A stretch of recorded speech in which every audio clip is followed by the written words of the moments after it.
Miss Kimberly Batchelor Davis has been in love with books since she was a child. Who would have known that God would bless her with the gift of writing? However, he did, and she was reminded on that on September 11, 2001, after the devastating attacks in America. Kimberly's desires to write was renewed. Kimberly fervently believes that we live by faith, not by sight, from the Bible, 2 Corinthians 5:7, and it is reminded to continue to put our faith in God instead of ourselves. She realized that something was missing from her life. It was writing. She says, I had to have a purpose, and it wasn't just about making money. I had to give back in some way, and I just didn't know how. Since then, she has not looked back. She lives by creating stories that have shared experiences and which inspire or cause people to think about situations in a different way. Recently, she has released 2 children's books, Rose and The Enchanted Seven, and Look, Daddy, There's a Bunny. She has released Escape to Paradise Book 1, 2, and 3, the exciting fictional romance trilogy book series. Kimberly is a contributing writer for Date Night magazine, and she has been featured on the brand new Mommy and the Bougie Black Girls blogs, where she discusses her bout of depression, motherhood, and writing. She has published articles with Saved Magazines and Meet Estelo, an online Hispanic magazine. She speaks professionally on issues that she's passionate about, which include motherhood, literacy, community, civic engagement, and writing. Kimberly has a Bachelor's of Arts degree in political science from Wayne State University, and she's in studio with us now, joining us today. Good morning, Miss. Talking to us live. Good morning, Miss Kimberly. How are you? Good morning. It's great to be here. Thank you for having me on your show. Thank you for joining us. So we just heard a little bit about yourself. So first of all, how are you doing? I'm great. How are you? Good, good. So how did you get into writing? So I was a kid who would write while I was sitting on my front porch with my girlfriends while we played Barbie dolls. And my best friend who grew up across the street from me, who was super smart, she graduated top of her class from Renaissance, top of her class from Yale. Wow. I couldn't compete with her. At least that's what I thought in my mind. And she was the writer. She was the one that could take a simple story and turn it into an exciting trilogy of something that everybody wanted to hear. She could take a simple sentence such as a dog walked across the street, and we'd be like, well, what happened to the dog? Where did the dog go? Right. I didn't write stories like that, and so I was struggling with that. My stories were good, but I was comparing myself to her. And I grew up, and of course, you're supposed to make money, get a good job, get an education, do all those things. And so I did that. And when September 11th happened, I remember our executive director pulling us into the 19th floor conference room, because we were on the 17th, 18th, and 19th floor. He put on a cowboy hat. He had on khaki pants. He interlaced his fingers into his belt loop, and he said, we're not going to let the terrorists, make us go home. And I thought, I don't want to die here with y'all. I'm sorry. It's nice working with you all, but I want to go home. If this is the end of the world, because that's what I thought, I need to be with my family. I need to see my mom, my parents, my grandparents. And we were forced to stay. Downtown Detroit was just crazy. If you remember television, it was all over the news. They were trying to figure out where planes were going. It just was a surreal day. Right. And one of the things that I said, because I fervently believe in God and believe that whatever he tells me to do, that he is the author and the finisher of my life, that I praised him and I said, God, if you want me to go to law school, which is something I was running from because my dad was an attorney and I didn't want to be an attorney. I didn't want to go to law school. I said, I will go to law school. Whatever you want me to do, just tell me if we can make it out of here today, and I will do it. I had the title. I made, as people say, they made their age. I made more money than my age. So I technically was doing very well, but was not happy. I didn't feel like I had contributed anything. Right. And as I tell people, I didn't have a dream. I didn't have a booming voice from heaven. I did not have a voice that said, a burning bush moment, a voice that said, Kimberly, thou shalt. A story rolled into my head a few weeks after September 11th, and I began to write again, and I couldn't stop. And I thought, okay, God, I hear you. This is what I'm supposed to do. And so out of that came the 5 books that you have now. I'm working on several other books, and I'm just excited about telling stories about people who look like me, who are ordinary yet inspiring, that many people don't get to hear from. Okay, awesome. That's awesome. And what a story that is in itself, for you to go from, again, that moment on 9/11 when you were downtown, and then the journey that took you through, and that opened your eyes to, you know what, I want to do something that really makes me happy, and I want to give back, and I want to do something that I feel is important. Absolutely, So, absolutely. yes, that is absolutely important, and to be putting your trust in the God that is always the way to go, the route to go. Yes. So, you're originally from Detroit? I am. Okay. Born and raised. All right, nice. So so we understand that. Tell us about your books. Your first. So I have 2 children's books. One is called Rose and the Enchanted Seven. It's an adaptation of Snow White and the Seven Dwarfs, but it is very Detroit centric. So it is Princess Rose, who is an African American little brown skinned girl. So it's of seeing us as a princess, where we don't necessarily see that in regular Hollywood fare. And instead of 7 dwarfs, she has 7 mice, and her kingdom is the ancient kingdom of Detroit, which she has to rescue from an ancient evil that threatens her family. And so she lives in the Manugian castle, and she is surrounded by the Belle Isle forest. And so there of course is a bad witch that's in that story that is wreaking havoc on the kingdom, because like Snow White and the 7 dwarfs, what do they want? They want to rule the kingdom. And this princess is the key to that, along with the 7 mice and a little boy that she finds in the enchanted Belle Isle forest. And then we have, look, Daddy, there's a bunny. I am a mother and a wife, and I'm a mother of 2 little boys. And when Boy mom. Yeah, I'm a boy mom. That's right. So when they were small, much smaller than they are now, I was struggling to find books that represented them. I wanted them to be able to see themselves in a book, and they just couldn't. And I thought, well, hey, I'm an author.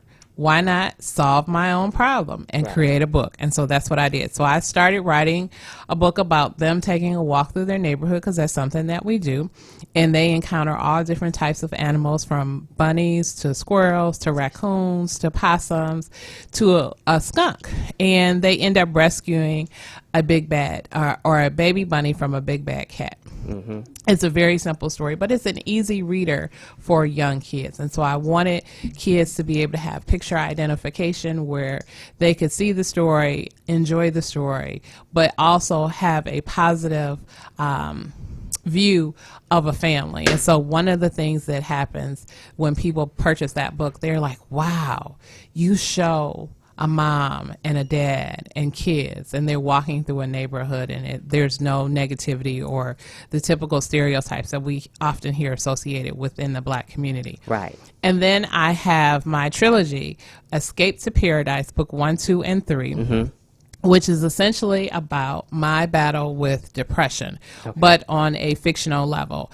You have 2 sisters who, one sister is struggling to take care of the other, because of course as women we tend to take care of everyone in our family, or we do more than what we should. And this particular sister is taking care of her sister in her mansion, and her sister, who's suffering through postpartum depression, and depression is wrecking it, and she's wrecking her life. And although the sister who's the owner of the mansion has this wonderful life, she still struggles with finding love. And she ends up going to a villa in St. Thomas, and she meets the owner of a villa, who happens to be a brother, who happens to be very wealthy, and he has a private jet, and he lives between St. Thomas and Las Vegas. And they fall in love. And the question that's asked over 3 books is, can their love withstand all the drama that this particular sister is going through with her postpartum depression and her very bad marriage that she's in? And then finally, I have my nonfiction book, which is called Conquering the Darkness, which is my personal testimony of how I overcame depression. And it just talks about being tired, being overwhelmed emotionally, being broken spiritually, and just trying to find some hope and a light at the end of the tunnel, so to speak. It is a story that I tell lots of times. I tell people, you know, at the depths of my depression, I wanted to commit suicide. Oh, wow. At the time, I had just had my second son, and people would think, oh, you have 2 children, they're healthy, you should be happy. I was overwhelmed. In the course of a year and a half, I lost 3 of our core family members. My husband lost both of his grandparents. I lost my mom. My dad had already died. And I had a grandmother who was suffering through dementia and Alzheimer's. Mm-hmm. And so we had just come off of that and then had a baby. And I had a 3-year-old at the time. So I had a 3-year-old and a newborn. And it was very busy. We were struggling financially. There were lots of things going on. And it just was exhausting. And literally, like all Black women say, I can do it. I'm Superwoman. I'm strong. And I pushed myself too far. Mm-hmm. And when I finally was able to get to therapy, and thank goodness for my husband, he was able to see in me that there was something going on, because I didn't recognize it right away. I just thought I was miserable and thought I was a horrible person because I didn't like motherhood. And I went to the therapist and I cried for 45 minutes, and the therapist said, okay, I need to tell you what's going on, so I need to talk for a minute. He said, you're normal. Mm-hmm. And I remember looking on the wall thinking, I'm normal. This man have a degree? Is he educated? What's wrong with him? You know, right. Are you a real therapist? Right. And he said, no, I'm serious. He said, you know, you are struggling. He said, but you're normal. Okay. He said, the problem is a lot of times we don't stop and do things for ourselves. We don't stop and ask for help, which how many times do you know people who, when they're struggling, and by the time they get to you, whenever they ask for whatever it is they need, you're like, you should have asked me that 3 months ago. Yeah. Or you should have asked a long time ago. And a lot of times we just don't do that because of pride, because, you know, we just don't know how to, or, you know, whatever the reason is. And unfortunately for us, we just didn't have the support system to do that. So we did a lot of things on our own. Right. And because we did a lot of things on our own, and a lot of it was put on my shoulders, I suffered for it mentally. And because I suffered for it mentally, it took a great toll on me. And so I would be in the car driving and would just sort of zone out and think, if I just drive in the traffic, this could all end. But I would look in the backseat and my children would be in the backseat, and I would think, but I don't want to do anything bad to them. Right. So that was by the grace of God that I was never alone, although it seemed like it was overwhelming, but I was never alone. So I couldn't do what I wanted to do. And then once I went to therapy, and the therapist started talking to me and saying, what do you do for yourself? Yeah. And I thought, I have these people in my house that I have to take care of. I have a husband and I have to take care of. I'm trying to write. I'm doing all these things. And he said, no. What are you doing for yourself? What do you do for yourself? Right. Do you read? And I said, I love to read. I'm an author. I said, but I can't read right now because I have little people who jump in my lap and want to hug me and kiss me, and they won't let me read. And he said, well, do you exercise? I said, yeah, I know I got fat and this and that. And he said, that's not what I'm saying. Mm-hmm. He said, do you exercise for yourself? Right. He said, do you like to walk? I said, yeah, I do. And he said, well, every day I want you to go for a walk for 20 minutes. And again, I thought, what kind of therapist are you? Did you not hear what I said? I just told you. I don't have the time. He said, you have 24 hours in a day. Mm-hmm. He said, you make time to do everything else. I need you to take 20 minutes for yourself. Right. I looked at him sideways like, okay, you still not getting it, but okay. I told my husband said, he pushed me out the house the first day. He said, go. You got 20 minutes. I got the kids. Just go. Right. I started walking. That 20 minutes turned into an hour each day where I walk 5 miles. I don't negotiate that for anybody. That's my own personal time. That keeps me mentally sane. I can check out. I can listen to music. I can be angry. I can do whatever it is that I need to do so that when I come back home, I'm okay. And yes, I walk in the snow. I walk in the rain. I walk in the fog. I walk in whatever, just to keep myself sane. That's what you got to do. That's what you got to do. That keeps you sane, that keeps you grounded, and it helps keep you focused so you can do your diligence and what you plan, you know, what the plan is, whatever it is. Absolutely. again, it's like your doctor said, that keeps you exercised for yourself, your mind, and your body. 'Cause it's just your Absolutely. exercise. You walk in the snow, though. I commend you for that. I could not do that. Especially not Detroit. No, not here. It's hard because you have to dodge the potholes sometimes. Sometimes you have to dodge ice. You know, I've done this on the ice. Like, oh wait, I slid a little bit. Have to catch myself. But there is something about when you take care of your body, your temple. And in the Bible, we're commended to take care of our temple because Jesus is supposed to live within us. And so if my body is a temple, I can't just treat it any kind of way. No. I can't just put whatever into it. I can't just sit there and listen to whatever I want that's affecting me negatively. I have to do things that are positive and empowering. So that means eating well, that means exercising, that means studying the word every day, and just being good to myself. And I think a lot of times women, because we've been taught, especially in Western society, that we're supposed to be the end all be all for our children, for our families, and we forget to take care of ourselves. Yeah. And that's big because as a mother, as I've learned at a young age, you can't take care of anyone else until you take care of yourself. That's right. So whether your mother, your father, sister, you gotta be able to take care of yourself, even in be what seemingly might be, like you said, that walk, that whether it's 5 mile or 20-minute walk to you is not negotiable. That's your time. Take it so you can come back and do whatever else it is you need to do. So yes, that's very important, and that keeps you, again, mentally healthy and physically healthy. Absolutely. So what is the balance that you found between being a mother and being an author as well? And of course, as you said, Daddy Look There's a Bunny, that is an inspiration that came to you from having children. So how else do the children inspire you through your writings, and what's that balance like? So that balance I'm still trying to find. I still work on it every day. I think balance to one person is different to another person.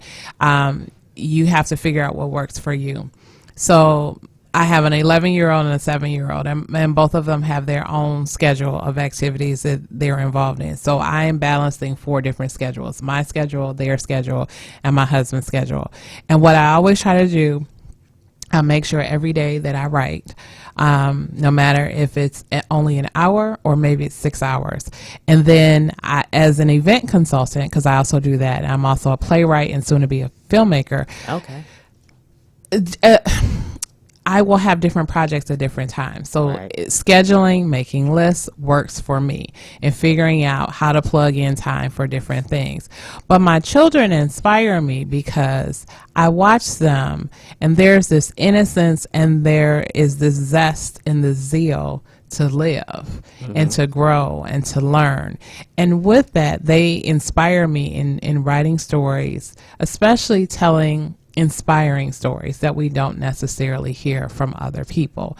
And so for me, as I tell them, they're the reason that I do this, because I want them to see that there is another way to life, that you can be an entrepreneur and you can do things on your own and not necessarily just work for someone else for 40 years and hope to have a pension, and maybe it's there and maybe it's not. But you can embrace your talents and do some things that maybe God wants you to do to spread some goodness and some positive messaging in the world. Right. Okay. Thank you for that. And that's good. And then again, you're still looking for that balance, but it sounds like you're on the verge of finding it.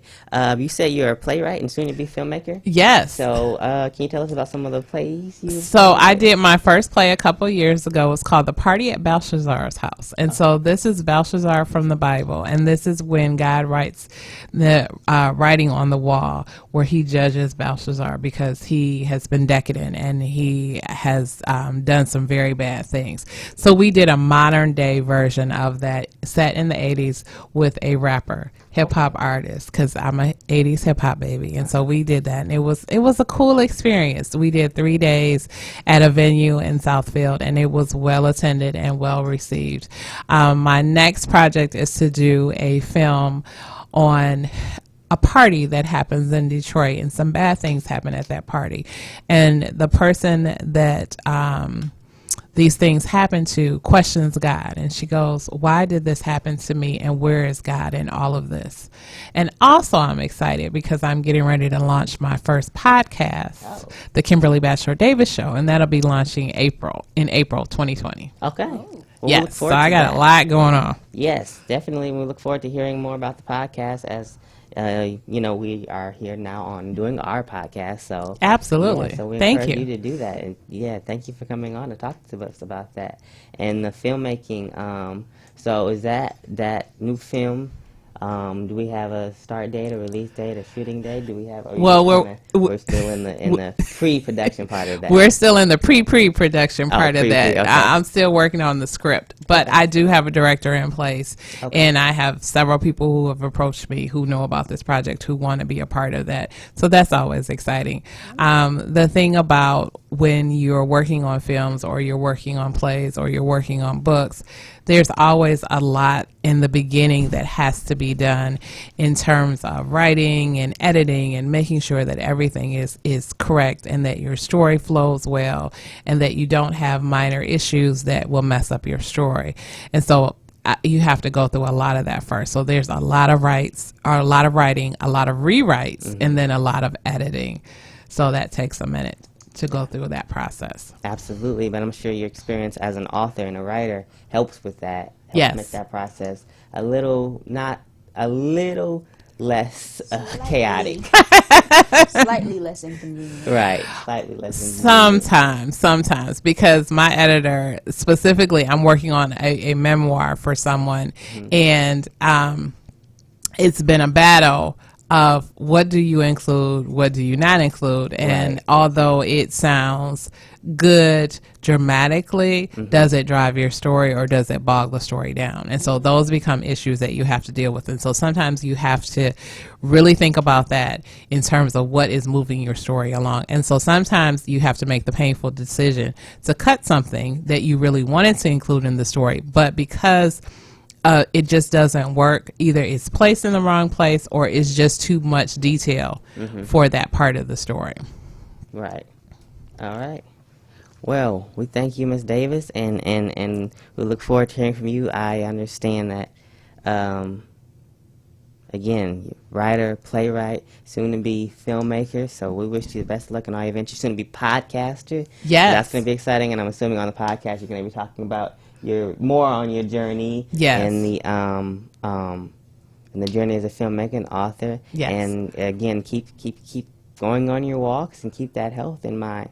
And we thank you. Is there anything else you'd like to share with us? I wanted to let everyone know that I will be at the Detroit Public Main Library on March 21st. We're having a pre-Camp Freedom event with Kimberly Simmons of the Detroit River Project. She was just featured in the Free Press and several places on social media. Last Friday, she met with the ancestors that helped to found the city, or the ancestors of the original Cadillac, the person who's named Cadillac, who named the city of Detroit. And on March 21st, we're going to focus on the French influences around this area. So we focused on French, African American, Native American, and British influences around the Underground Railroad, Detroit, Michigan, and the Detroit River, specifically the Detroit River being a potential UNESCO World Heritage Site. Okay. If you wanted to find out more information from me, you can visit my website at kimbdavis.com, or you can send me an email at kimberlybatchelordavis.com.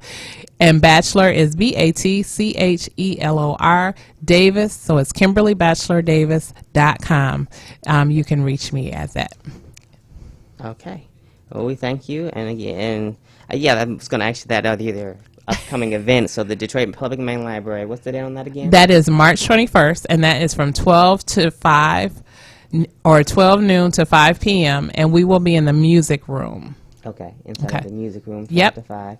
At the main library. At the main library. Are there any other events you got coming up that you want to share with us? I have a few, but that's the biggest one that's coming up right now. I'm going to be at some of the local book or community fairs, but with everything going around with this coronavirus, they got to figure out if they're going to cancel things or keep things going. So that I've actually had an event canceled on me yesterday. Wow. For something at a library because of that same thing. It's like they was worried about it and having all those people crowded in the place. So yeah, definitely take care of yourselves. Keep your body temperatures warm. Drink plenty of water. Stay hydrated, and Absolutely. keep your hands clean. Keep the sanitizer with you. And pray. Yeah, Pray over everything that you put in your mouth. Pray over your food. If you open a can of Vernors, pray over it. Just be safe. Don't panic, but just be safe and be prepared. This is something serious. It's something we all need to be aware of. Yeah. However, we should not panic, and we shouldn't treat each other poorly because of it. Absolutely.